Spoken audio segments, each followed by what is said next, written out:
अस्सलाम वालेकुम एवरीवन। अच्छा, ही सब फार्मूला असां पढ़ी चुका आहियूं। ये फार्मूला कीअं ठहिया आहिनि। हाणे असीं पढ़ंदासीं त इन्हनि फार्मूलाज़ खे असीं कीअं प्रॉब्लम्स में यूज़ करे सघूं था। त ॾिसो, एक्सरसाइज़ 3.2 हल कंदासीं 9th क्लास मां, जंहिंजो सवाल नंबर पहिरियों आहे find the value of a square plus b square and a b when a plus b is equal to 8 and a minus b is equal to 6। हाणे जॾहिं बि हिन क़िस्म जो प्रॉब्लम हुजे त सभिनी खां पहिरियां त तव्हां पंहिंजी डेटा कलेक्ट कयो त तव्हांखे कहिड़ी कहिड़ी शइ जेका आहे उहा गिवन आहे। ठीकु आहे। हाणे हिन बुक में असांखे सभिनी खां पहिरियों त जेका शइ फाइंड करणी आहे, भले तव्हां उहा बि लिखी वठो, त असांखे a square plus b square जो वैल्यू जेको आहे उहो मालूम करिणो आहे। ऐं ॿियो असांखे ए बी जो वैल्यू बि फाइंड करिणो आहे। ही ॿ वैल्यूज़ जेके आहिनि असांखे हिकिड़े ई सवाल में ॿ वैल्यूज़ मालूम करणा आहिनि। ऐं मिलियल छा आहे असांखे मिलियल आहे ए प्लस बी जो वैल्यू मिलियल आहे असांखे 8 ऐं असांखे ए माइनस बी जो वैल्यू मिलियल आहे 6। ठीकु आहे। हाणे थींदो ईअं त जेके ॿ वैल्यूज़ मिलियल आहिनि, मतिलबु ए प्लस बी ऐं ए माइनस बी जे वैल्यू जी मदद सां असां a square plus b square ऐं ए माइनस बी जो वैल्यू मालूम कंदासीं। पोइ असां छा कंदासीं, हिते असां एप्रोप्रिएट जेको मुनासिबु फार्मूला हूंदो उहो यूज़ कंदासीं। असां फार्मूला में ॾिसंदासीं त अहिड़ो कहिड़ो फार्मूला आहे जंहिंमें फ़िलहालु तव्हां ए बी खे विसारियो, इन खे असीं बाद में ॾिसूं था। ए स्क्वायर प्लस बी स्क्वायर ए प्लस बी ऐं ए माइनस बी हुजे। हाणे उहो कहिड़ो फार्मूला आहे। जेकॾहिं मां 5 नंबर फार्मूला यूज़ कयां थो त हिन में ए बी अचे थी, फ़िलहालु ए बी वारे खे छॾे ॾियो। त तव्हां जेको आहे न 4थों नंबर फार्मूला यूज़ कंदो, उन में तव्हांखे हीअ समूरियूं शयूं नज़र अचनि थियूं। ए प्लस बी बि आहे, ए माइनस बी बि आहे, a square plus b square बि आहे। त उहो फार्मूला यूज़ करण लाइ भले तव्हां फार्मूला लिखी छॾियो त a 2a square plus b square बराबरि आहे a plus b whole square plus a minus b whole square जी। ठीकु आहे। ही वारो फार्मूला मां लिखियो आहे। हिन साइड खे हितां रखी छॾियो या हिन खे हितां रखी छॾियो, कोई फ़र्क़ु नथो पए। ठीकु आहे। हाणे वैल्यूज़ पुट कयो। 2a square plus b square is equal to a plus b जो वैल्यू केतिरो आहे 8, त उहो पुट कयो, स्क्वायर ॾियो, प्लस ए माइनस बी जो वैल्यू केतिरो आहे 6, त उहो पुट करे स्क्वायर ॾियो। हाणे छा थींदो त 2 सेम रखो, a square plus b square is equal to 8 जो स्क्वायर थींदो 64, त 64 लिखो, प्लस 6 जो स्क्वायर थींदो 36। ए स्क्वायर प्लस बी स्क्वायर 64 ऐं 36 थी वेंदो 100।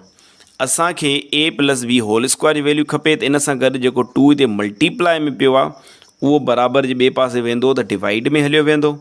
ऐं जॾहिं 2 ॿिए पासे डिवाइड थींदो त 2 जो खोड़ो 100 ते वेंदो आहे 50 दफ़ा। त अहिड़ी तरह असांखे a square plus b square जेको वैल्यू मिलियो उहो असांखे मिलियो 50। हाणे असांखे वैल्यू मालूम करिणो आहे ए बी जो। हाणे ॾिसो, अहिड़ो फार्मूला जंहिंमें ए बी बि हुजे, ए प्लस बी ऐं ए माइनस बी हुजे, त उहो फार्मूला 5 नंबर आहे। त 5 नंबर फार्मूला जी मदद सां तव्हां ए बी जो वैल्यू मालूम करे सघो था। 5 नंबर फार्मूला छा आहे, 4ab बराबरि आहे a plus b whole square minus a minus b whole square. Values put कयो। ए प्लस वैल्यू जेको आहे 8 आहे ऐं हिते स्क्वायर आहे। हाणे मां छा कयां थो, डायरेक्ट 8 खे स्क्वायर ॾेई छॾियां थो। 8 जो स्क्वायर थींदो 64 minus a minus B, A minus b जो वैल्यू केतिरो आहे 6, त हिते 6 ते जेकॾहिं स्क्वायर ईंदो त उनखे बि मां डायरेक्ट 36 लिखी छॾियां थो। 4ab बराबरि आहे 64 मां जेकॾहिं 36 तव्हां कट कंदव त तव्हांखे जवाबु मिलंदो 28। ठीकु आहे। हाणे हीउ जेको 4 हिते मल्टीप्लाई में पियो आहे, इहो बराबरि जे असां ॿिए पासे खणी वेंदासीं, इहो डिवाइड में हलियो वेंदो। 4 जो खोड़ो 28 ते वेंदो 7 दफ़ा। त असांखे ए बी जो वैल्यू बि खपे पियो, उहो ए बी जो वैल्यू असांखे मिलियो 7। उनखां पोइ असीं सवाल नंबर 3 हल कंदासीं। ॿियो नंबर तव्हां खां पाण हल थी वेंदो। ठीकु आहे। हाणे सवाल नंबर 3 में बि ॻाल्हि साॻी करे थो, find the value of a square plus b square plus c square. ऐं हिन ॿिनि शयुनि जो वैल्यू असांखे गिवन आहे। त हाणे असां हिन ॿिन्ही वैल्यूज़ जी मदद सां असां a square plus b square plus c square जी वैल्यू मालूम कंदासीं। ठीकु आहे, कीअं मालूम कंदासीं ॾिसो त सभिनी खां पहिरियां असां हीअ वैल्यू जेको आहे पुट करे ॾिसंदासीं, जेको असां गिवन आहे a plus b plus C इहो बराबरि आहे 9 जे। असां छा कंदासीं, जेकॾहिं असांखे a square plus b square plus c square खपे त असां हिते छा कंदासीं, ॿिन्ही पासनि खां स्क्वायर कंदासीं। ऐं जेकॾहिं इक्वेशन में असां को बि ऑपरेशन ॿिन्ही पासे अप्लाई कयूं था त इक्वेशन जी वैल्यू ते कोई बि फ़र्क़ु न पवंदो आहे। त असां छा कंदासीं, स्क्वायरिंग ऑन बोथ साइड्स, ॿिन्ही पासनि खां जेको असां स्क्वायर वठंदासीं। त पोइ इहो कीअं थी वेंदो, a plus b plus c whole square is equal to 9 whole square. हाणे जेकॾहिं मां हिन खे खोलियां थो a plus b plus c whole square, त इहो असांजो फार्मूला ठही अचे थो जेको तव्हांखे मां पढ़ायो आहे। कहिड़ो, a square plus b square plus c square plus 2ab plus 2bc plus 2ca is equal to 9 जो स्क्वायर थींदो आहे 81।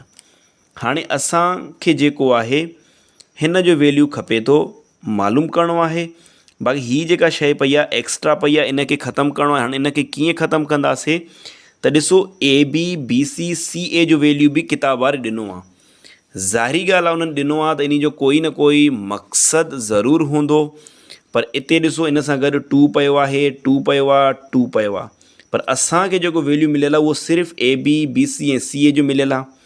पोइ असां छा कंदासीं, त इते असां 2 खे कॉमन वठंदासीं इन टिनी टर्म्स मां। त बाबा जेकॾहिं 2 हिन में बि पियो आहे, हिन में बि पियो आहे, असां इन टिनी मां 2 खे कॉमन कढी ब्रेकेट जे ॿाहिरियां रखियोसीं। बाक़ी हिते बचो a b b c and c a is equal to 81। हाणे हिन जो त वैल्यू असांखे मालूम करिणो आहे, इन खे त कुझु बि न कंदासीं असां। A square plus b square plus c square इहो त असांखे सेम ई रखिणो आहे, प्लस 2। हाणे हिन सॼी शइ जी जॻह ते मां रखां थो 13, छो त किताब वारो चवे थो a b plus b c plus c a इहो बराबरि आहे 13। त बराबरि जो मतिलबु आहे ॿिन्ही मां असां को बि वैल्यू रखूं, जेका बि शइ रखूं त कोई फ़र्क़ु नथो पए।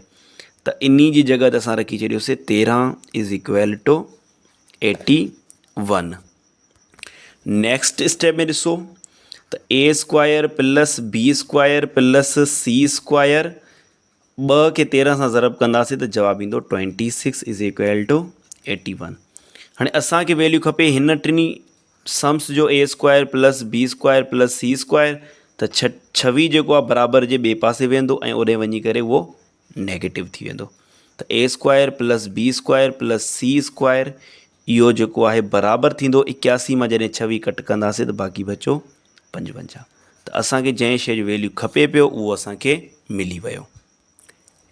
3 नंबर खां पोइ चौथो नंबर जेको आहे उहो बि साॻिए तरीक़े सां आहे, उहो तव्हां पाण ई सॉल्व कंदव, सिर्फ़ु जेके वैल्यूज़ चेंज आहिनि। ठीकु आहे, बाक़ी 5 नंबर बि तव्हां पाण हल करे छॾिजो, छो त 6 नंबर मां तव्हांखे हल करायां थो। ठीकु आहे, त 3 ऐं 4 में असांखे a square plus b square plus c square जो वैल्यू मालूम करिणो आहे। 5 ऐं 6 में वरी असांखे a plus b plus c जो वैल्यू मालूम करिणो आहे। हाणे उहो तव्हां कीअं कंदव, फार्मूला बि साॻियो यूज़ थींदो। ठीकु आहे, हाणे उहो तव्हांखे मां सम्झायां थो त तव्हांखे कीअं हल करिणो आहे। ठीकु आहे, हाणे इते असांखे चवे थो find the value of a plus b plus c. जॾहिं त असांखे a square plus b square plus c square जो वैल्यू गिवन आहे ऐं a b plus b c plus c a जो वैल्यू बि गिवन आहे। त हाणे इते असां छा कंदासीं, डायरेक्ट असां फार्मूला यूज़ कंदासीं। त a plus b plus c whole square बराबरि आहे a square plus b square plus c square plus 2ab plus 2bc plus 2ca। ठीकु आहे, हाणे जेके वैल्यूज़ गिवन आहिनि उहे पहिरियां पुट करे वठूं। इन खे छॾे ॾियो, इन जो वैल्यू असांखे मालूम करिणो आहे a plus b plus c whole square, बाक़ी a square plus b square plus c square, भले हिन खे तव्हां ब्रैकेट में रखी छॾियो ऐं इते जेको आहे 2 कॉमन कढो। 2 कॉमन कढण खां पोइ असांखे मिलियो a b plus b c plus c a. छो त असांखे ए बी बी सी ऐं सी ए जो वैल्यू मिलियल आहे, इन जे करे असां 2 जेको आहे उहो कॉमन कढी ॿाहिरि रखूं था। A plus b plus c whole square बराबरि आहे, हाणे वैल्यूज़ पुट कयो।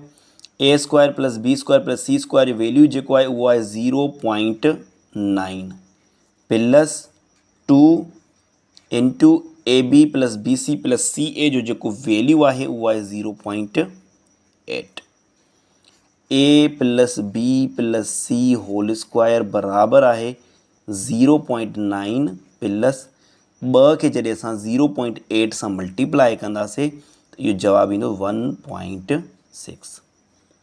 A plus b plus c whole square बराबरि आहे 0.9 खे जेकॾहिं असां 1.6 में जोड़ कंदासीं त असांखे जवाबु मिलंदो 2.5। हाणे असांखे जेको वैल्यू खपे उहो खपे ए प्लस बी प्लस सी जो, पर इते त इन जे मथां स्क्वायर पई आहे, पोइ इन स्क्वायर खे असां ख़तमु करण लाइ ॿिन्ही साइड रेडिकल साइन ॾींदासीं। त a plus b plus c whole square हिन साइड बि रेडिकल साइन ॾियो ऐं बराबरि जे ॿिए पासे बि रेडिकल साइन ॾियो। ठीकु आहे, स्क्वायर ऐं रेडिकल पाण में कैंसिल, बाक़ी बचो ए प्लस बी प्लस सी। हाणे 2.5 जेको आहे उहो परफेक्ट स्क्वायर न आहे। जेकॾहिं हिते 25 हुजे हा त 25 जो स्क्वायर रूट 5 थिया। जेकॾहिं हिते 0.25 हुजे हा 0.25 हुजे हा त उन जो स्क्वायर रूट 0.5 थिया। ऐं तव्हांखे मां पढ़ायो बि आहे, रेडिकल में पॉइंट खां पोइ ॿधी डिजिट्स हूंदा आहिनि। जेकॾहिं उहो नंबर परफेक्ट स्क्वायर आहे त पॉइंट खां पोइ डेसिमल पार्ट में ॿधी डिजिट्स हूंदा आहिनि। हाणे हिते ॾिसो पॉइंट खां पोइ हिकिड़ो डिजिट पियो आहे त माना हीउ जेको नंबर आहे इहो परफेक्ट स्क्वायर नथो थी सघे। पोइ इन खे असां रेडिकल साइन में रखंदासीं 2.5, पर इन जा 2 पॉसिबल वैल्यूज़ थी सघनि था, पॉज़िटिव नेगेटिव, माना पॉज़िटिव बि थी सघे थो, नेगेटिव वैल्यू बि थी सघे थो। छो त असां कंहिं बि नंबर जो जेकॾहिं स्क्वायर रूट वठंदा आहियूं, मिसाल जो 16 जो स्क्वायर रूट 4 आहे, पर 16 जो स्क्वायर रूट -4 बि हूंदो आहे। छो त 4 खे 4 सां ज़रब कंदासीं तॾहिं बि जवाबु 16 ईंदो, -4 खे -4 सां ज़रब कंदा तॾहिं बि जवाबु 16 ईंदो। त जॾहिं बि असां कंहिं बि नंबर जो स्क्वायर रूट वठंदा आहियूं त असांखे 2 जवाब मिलंदा आहिनि, हिकिड़ो पॉज़िटिव ॿियो नेगेटिव। त हिते मां लिखियो आहे प्लस माइनस रेडिकल 2.5। इन जो मतिलबु आहे त इते असांखे 2 जवाब मिली सघनि था, पॉज़िटिव 2.5 ऐं नेगेटिव बि 2.5। उनखां पोइ असीं 9 नंबर सवाल हल कंदासीं, जंहिंमें असांखे ए बी जो वैल्यू मालूम करणो आहे। A cube minus b cube जो वैल्यू आहे 5 ऐं ए माइनस बी जो जेको वैल्यू आहे उहो बि आहे 5। हाणे हिते असां हिन ॿिनि वैल्यूज़ जी मदद सां ए बी जो वैल्यू मालूम कंदासीं, पर असांखे कहिड़ो फार्मूला यूज़ करणो आहे उहो इम्पॉर्टेंट आहे। ठीकु आहे, हाणे ॾिसो माना अहिड़ो फार्मूला जंहिंमें ए बी बि हुजे, ए क्यूब माइनस बी क्यूब बि हुजे ऐं ए माइनस बी बि हुजे। त जेकॾहिं मां ही क्यूब वारो फार्मूला यूज़ कयां थो त इते फासी पवंदासीं। छो त आख़िर में ए स्क्वायर बी स्क्वायर बचंदो, उनखे असीं काॾे कंदासीं। ठीकु आहे, त माना ही फार्मूला यूज़ नथा करे सघूं। अच्छा, हिन फार्मूला ते जेकॾहिं असां थोरो सोचूं त हिन में ए माइनस बी बि आहे, a cube minus b cube बि आहे, ए बी आहे ऐं ए माइनस बी बि आहे। त असां बिल्कुलु इहो फार्मूला ई यूज़ कंदासीं। कीअं यूज़ कंदासीं ॾिसो त असांखे जेको मिलियल आहे ए माइनस बी बराबरि आहे 5।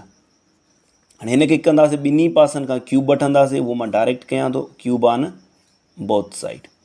हाणे हिते त ठही वियो formula a minus b whole cube जेको आहे बराबरि आहे a cube minus b cube minus 3ab into a minus b. इहे फार्मूला जेके आहिनि इहे तव्हांखे पक्का यादि रखणा आहिनि। 5 जो क्यूब थींदो 125। हाणे ॾिसो ए माइनस बी होल क्यूब, ए क्यूब माइनस बी क्यूब जो जेको वैल्यू आहे उहो आहे 5। त तव्हां हिन जॻह ते, हिन सॼे जी जॻह ते 5 रखो। -3 वरी ए बी अची वियो, ए बी जो जेको असांखे वैल्यू मालूम करणो आहे इनखे फ़िलहालु छॾे ॾियो। ए माइनस बी, हाणे ए माइनस बी जो वैल्यू केतिरो आहे 5, इनखे तव्हां हिते रखो बराबरि 125। हाणे हीउ जेको 5 आहे इहो बराबरि जे ॿिए पासे वेंदो त इहो जेको आहे माइनस जो थी वेंदो, बाक़ी हिन ॿिन्ही खे तव्हां ज़रब कयो, 3 खे 5 सां ज़रब कंदो 5 × 3 = 15 माइनस जो हिते ए बी 125, हीउ वारो 5 होॾे वियो त नेगेटिव में अची वियो, -15 AB बराबरि आहे 125 मां जेकॾहिं 5 वेंदा त हिते बचो 120। ठीकु आहे। हाणे असांखे वैल्यू खपे हिन AB जो, त इन सां गॾु जेको 15 मल्टीप्लाई में पियो आहे उहो बराबरि जे ॿिए पासे वेंदो त उहो जेको आहे डिवाइड में हलियो वेंदो। हाणे असां अची पंहिंजे जवाब ते पहुता आहियूं। हाणे हिते 15 जो खोड़ो जेको आहे 120 ते वेंदो 8 दफ़ा ऐं माइनस बची पवंदी, त असांखे AB जो जेको वैल्यू मिलियो उहो -8 मिलियो। त हिन एक्सरसाइज़ में ॿिया जेके बि समूरा प्रॉब्लम आहिनि साॻे तरीक़े सां थींदा, थोरो वैल्यू अॻिते पोइते आहिनि, उहो तव्हां पाण सम्झी वेंदो, तव्हां पाण हल करे सघो था। Thank U.